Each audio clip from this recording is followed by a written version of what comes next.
Hello and welcome to the Tracy Sandler Show, brought to you by FIVO. I am your host, Tracy Sandler. So excited to have my dear friend, having trouble getting words out this morning, my dear friend, Tamara Brown, who is the New England Patriots host and reporter on the show to preview Sunday's game. Tamara, welcome to the Tracy Sandler Show. Hi, so happy to be here today. Happy to have you. We've got an interesting game coming up.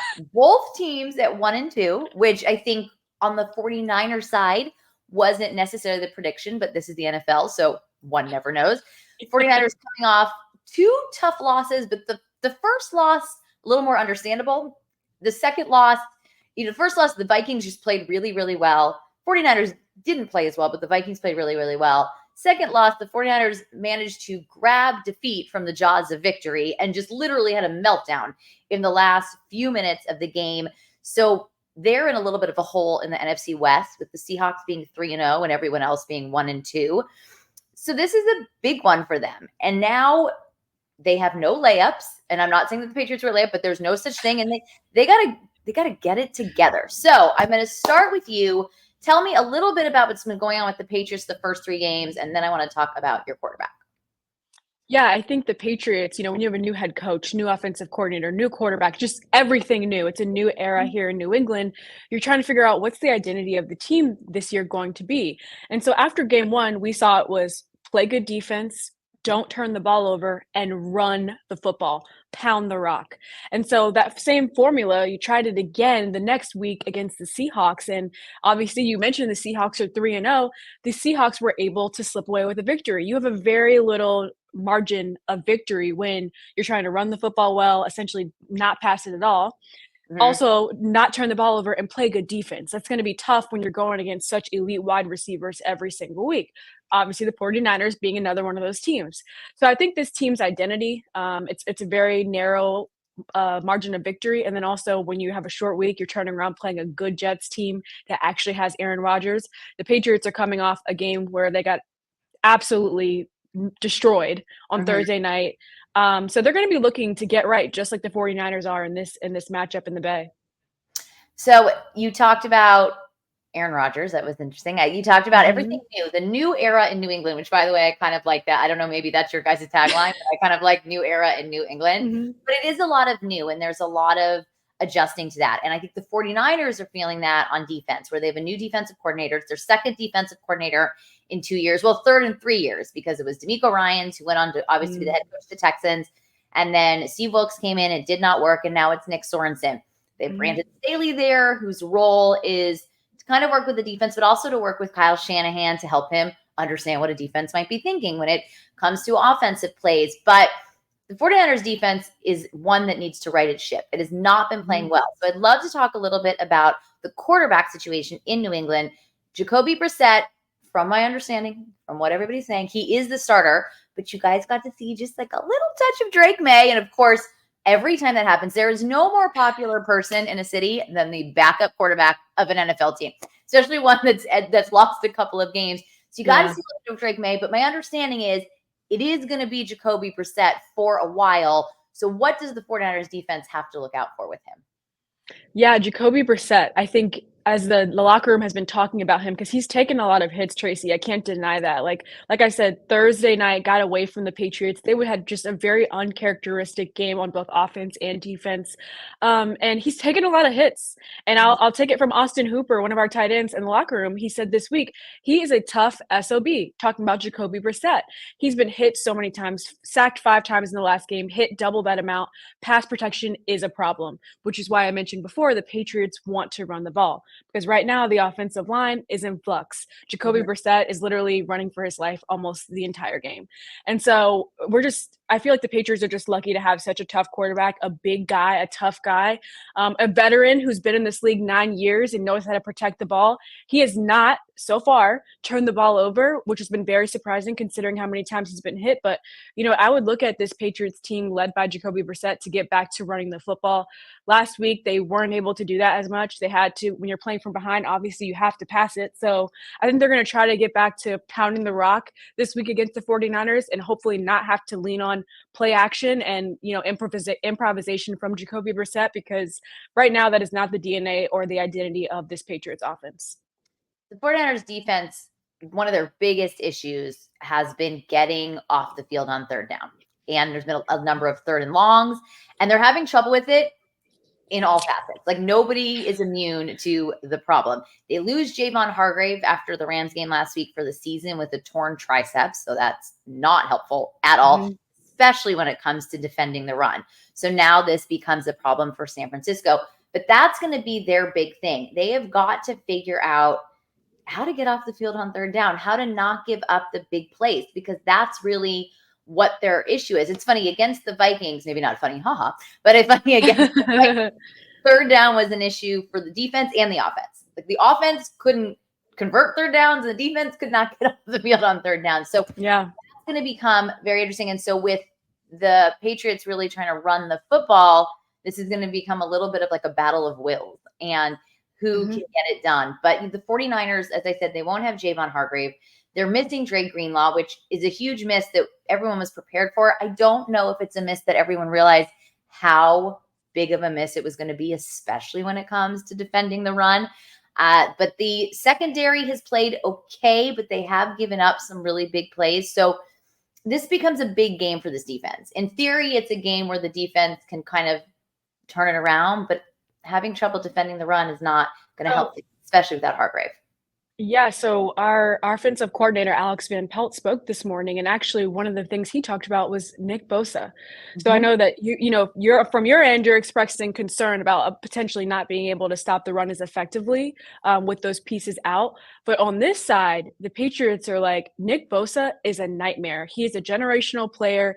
He's a guy that can ruin this game for us. And so when you're dealing with the Patriots, who have a huge question mark right now at left tackle, they're like, this could be a problem when you're dealing with a veteran like Nick Bosa, when over here on the Patriots end, we had to start a rookie last week at left tackle. So they're looking at the offensive line. They're looking at, okay, how can we, scheme things up to be able to stop an elite player like Nick Bosa? Because this is the type of player that, you don't play a guy like that every single week, and you know that he's going to be a problem if you can't get a hold on him. So the Patriots have their eyes on Nick Bosa. They have their eyes on trying to figure out an offensive line that's going to work against this 49ers defense that, even without those pieces, they know that the shoes are being filled. They're like, this is a team offensively and defensively where everyone's saying, okay, CMC's out, Debo's out, this person's out, but they're still such a good team on all three phases. And the Patriots truly respect that. They are when they execute, but I'm going to get to that in 1 second. On the Bosa front, you bring up something that was interesting last week. The 49ers brought a lot of pressure to Matthew Stafford. And I think that's one of the things that was so frustrating to Kyle Shanahan. They brought so much pressure, and they did a way better job bringing pressure to him than they did the week before to Sam Darnold on the Vikings. So I think that was one of the things that was so frustrating, that in theory, they did all those things right. But the 49ers on the other end of the line, they have Leonard Floyd, who they brought in as a free agent. They were hoping he would be the guy opposite Bosa to be kind of what they had in Dee Ford several years ago. Thus far, granted, we're still early in the season, but thus far, Leonard Floyd has not shown what I think they want to see from him. But everyone's going to have to step up this week with the loss of Hargrave. But Nick Bosa, yes, he is a generational player. He is 100% a game changer. And so it's a big person that they have to be careful of. And then the other person on the defense that's like that is Fred Warner, who I truly believe is the best linebacker in the league. And he kind of puts the team on his back. I mean, he really does. No matter what is going on, Fred Warner is flying all over this field and making a play. And so I think that's something that the Patriots have to watch out for as well. And then I think a player that's going to be interesting to watch for the 49ers is Charvarius Ward, who is been fine this season, but not maybe what we saw from last season. And he had been dealing with some injury stuff, but perhaps for him, this is a game where he can kind of right his ship. So that'll be interesting on the Patriots offense versus 49ers defense side. You brought up a number of injuries, but actually before we get to that, because there's another area of the 49ers that's been a hot mess. And I'm just going to say it's a hot mess. And that is special teams. In the last 2 weeks, they've had a block punt.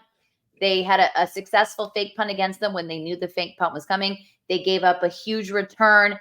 Jake Moody missed a 55-yard field goal. That I don't even know if I put quite in the same realm as the rest of it, because I don't think a 55-yarder is a slam dunk. Should he have made it? Absolutely. But I don't know that I'm going to put that in the realm of the other three things. What is going on with the Patriots special teams? Is this a place where the Patriots are like, this can be our game changer because their special teams kind of a hot mess?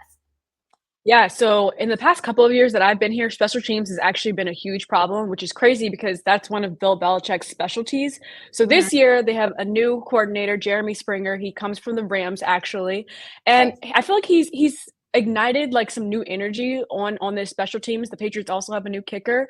They let go of Chad Ryland, who they drafted last year, and now they have a new kicker in Joey Sly. He's a veteran. He did actually. I heard you talking about a blocked punt for the 49ers. He's also had, a blocked kick. Okay. One of his field goals did get blocked. So there's definitely been some hiccups on this Patriots special teams. Most times it's honestly penalties on special teams that really gets this team into a hole. But I will say from a return standpoint, Marcus Jones is very dynamic. So if the ball does get into his hands, he can be a game changer. But I've seen teams mostly just punt it into the back of the end zone or kick it into the back of the end zone and keep it out of his hands. But overall, I would say the Patriots special teams has been pretty solid. They have had a few hiccups here and there, but overall they have done not a lot in terms of like shooting themselves in the foot. That is good. I think the last thing Kyle Shanahan wants to be worrying about on any given Sunday, Monday, or Thursday is special teams. And unfortunately, he's had to worry about it quite a bit to start the season. So, yes, let's talk 49ers offense. You mentioned they're without Christian McCaffrey. In case anybody missed it, Christian McCaffrey went to Germany over the weekend to apparently see a doctor. Remains to be seen what happens with McCaffrey. It's just been kind of a crazy couple of months. He was going to be ready for week one. He wasn't playing week one. They weren't putting him on IR. They might be putting him on IR. They put him on IR. He's going to miss 4 weeks. He might miss 6 weeks, and now he's in Germany. So it's an up and down roller coaster. So whatever happens, he's not going to be playing on Sunday against the Patriots. Deebo Samuel is out at least another week or so. George Kittle, who was gone last week, was back at practice Wednesday in a limited basis. So we're recording this Thursday morning. So you guys check my Twitter to see if George Kittle was back at practice again on Thursday, but I have a feeling he will be. So they're getting that piece back. But what was kind of interesting last week against the Rams is with all of those people out, with Brandon Ayuk almost kind of invisible, and that's not a knock. It's just kind of where he is, having missed pretty much all, having missed all of training camp. And he will come alive eventually. He's just not there yet.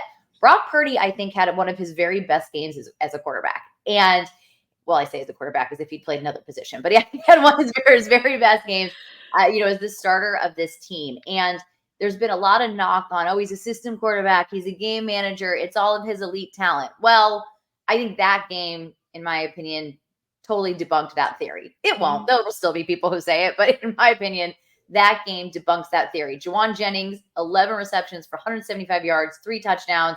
It was like a Super Bowl performance. Juwan Jennings has these like amazing performances, and they just can't to get the win going. So let's say they have Kittle back this week. Jordan Mason's the running back. Kyle Juszczyk is a huge part of their running game now because Isaac Rendo has gotten a couple snaps, but as a rookie just isn't quite ready. What is this Patriots defense looking at? Where do they think they can exploit in San Francisco? Honestly, this Patriots defense, the defensive coordinator talked about it today. He's like, it just doesn't matter who's not playing for this 49ers offense because the next guy up is emerging like nothing ever happened, Like I was watching that game last week, looking at Juwan Jennings, looking at Jordan Mason, like, wow, I mean, are they even missing anybody? Because it seems like their depth is just so elite. I know I talked about injuries on the Patriots offensive line, and I feel like a broken record here, but Patriots defensive line lost Juwan Bentley, who just went on IR yesterday. He's a torn pec. That's a signal caller for this defense. That's the glue of this defense that's holding it all together. From a captain standpoint, communication standpoint, not having him out there on Thursday night, it was so evident. Now Jelani Tavai has taken over the responsibility, wearing the green dot as a signal caller. And between him and Raekwon McMillan, who is a veteran in this league, he hasn't had a lot of play time. They're trying to make up for that void of Juwan Bentley, which we saw because the run defense was not that good on Thursday night, which is one of the Patriots' specialties. They're usually really, really stout with stopping the run. They hang their hats on that. So I have to say, going into this 49ers matchup, I feel like that's going to be a point of emphasis for them is getting back on track to their identity of being able to stop the run. And then also 15 or 14, I think it was, missed tackles on Thursday night versus the Jets. They know they cannot do that against Juwan Jennings. He's so physical. He's so strong. He's so fast. I mean, if you're looking at the tape, it's like you miss 15 tackles with him or Mason, you're in trouble. So I think that from a fundamental standpoint, this team is looking to get back on track against the 49ers on Sunday. And I think Brandon Ayuk is looking to get back on track against the Patriots. I mean, and it's not unusual that this is where he's at. And I see a lot of fans saying he's not worth the money, et cetera, et cetera. But we saw it with Deebo Samuel. We saw it with Nick Bosa. When you have these holdouts, and Deebo Samuel's holdout wasn't nearly as long as the other two, it does affect you at the beginning of the season. And I'm not criticizing the player because I am an advocate that the player should get everything he can get because he lives in a sport, works in a sport where one play could be the end of his career. So I have never have an issue with that. But Brandon Ayuk eventually is going to come alive. And he and Brock Purdy are eventually going to get that chemistry back on track. That was always been one of his favorite receivers. And I wonder how much, in some ways, Juwan Jennings' performance last week even fires him up more, because it was an incredible performance. And it kind of proved that on a different team, Juwan Jennings, who when everyone's healthy is wide receiver 3 on this team, could be a wide receiver 1 or 2 on pretty much any other team. And so I wonder how much that fires him up. And then, of course, as I mentioned, if they do in fact have Kittle back, that will make a big difference. Trent Williams missed practice on Wednesday, but only because he was sick. Sure, he'll be fine on Sunday. I think when 49ers fans first heard that he wasn't there, they were like, ooh, because Trent Williams, in my opinion, Trent Williams is the glue. Like, he's the key to this entire offense.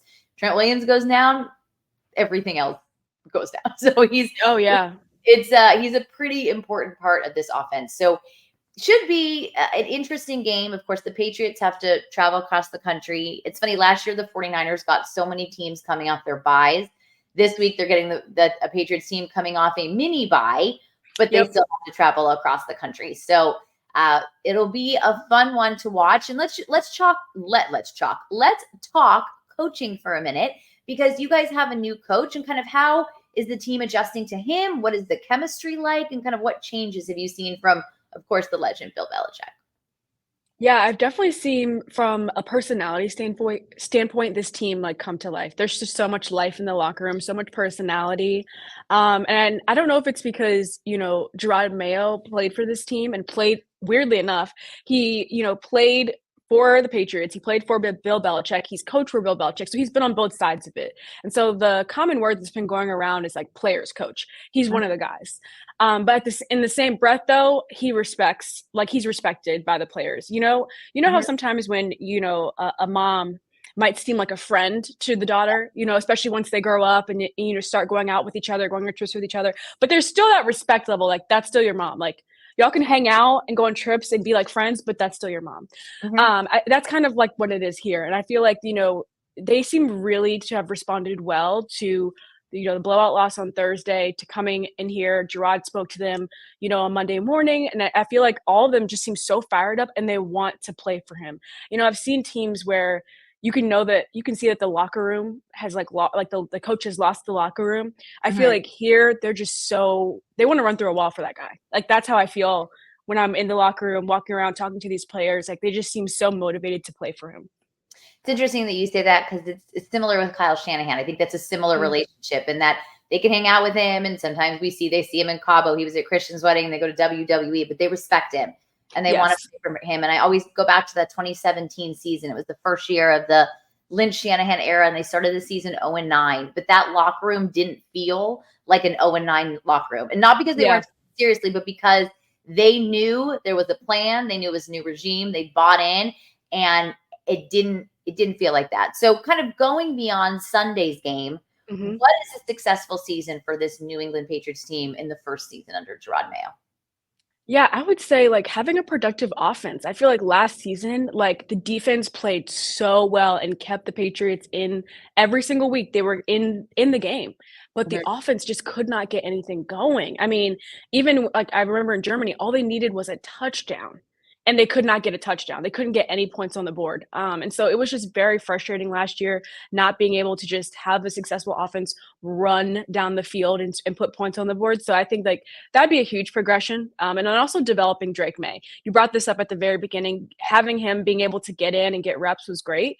I think the development of Drake May is going to be huge. Right now, I think the split is like 70-30 in practice, where he's getting 30% of the reps. So hopefully by the end of the season, I want the offense, to be functional and everyone, knowing what Alex Van Pelt wants out of them having good chemistry. I think that's hard right now when the offensive line is changing every single week for there to have true chemistry on the offense.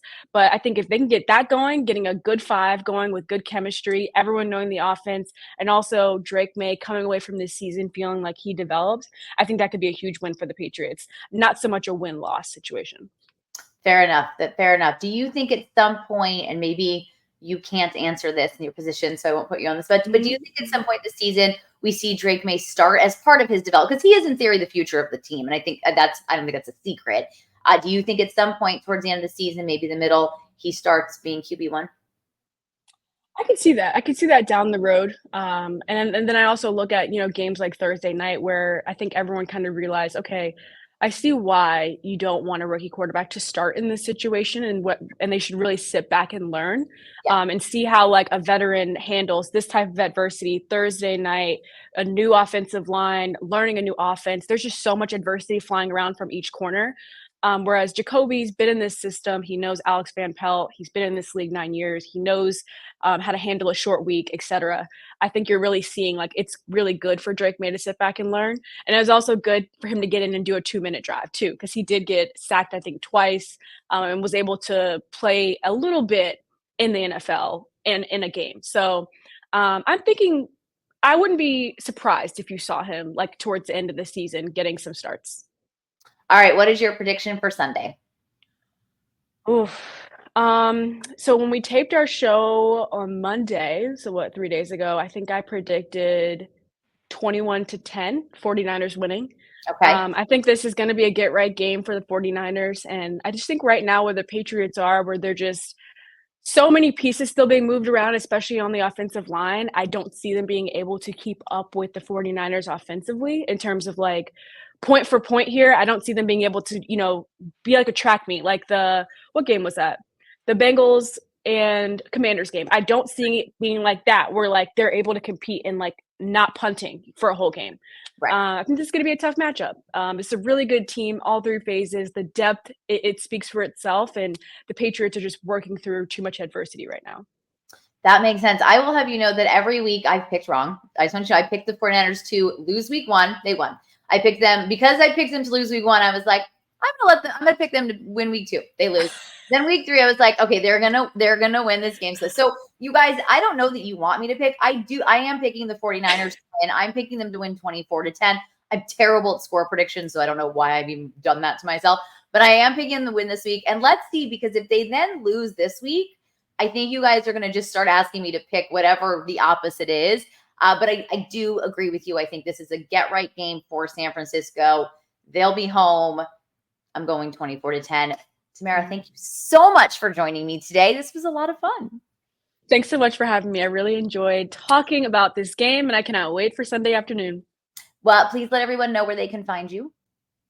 Find me on Patriots.com, which you guys probably wouldn't want to find me on Patriots.com. So find me on social media. I'm Tamara Brown on all platforms. All right, guys, you can find all of our content at FGSN.com. You can find me on Twitter X at TracyFGSN, at Tracy Sandler on Instagram and TikTok. We are brought to you by FIVO. We are brought to you by BetOnline. Please make sure to give us a 5-star rating and a super positive review. And I think those are all my announcements for today. Bye, all.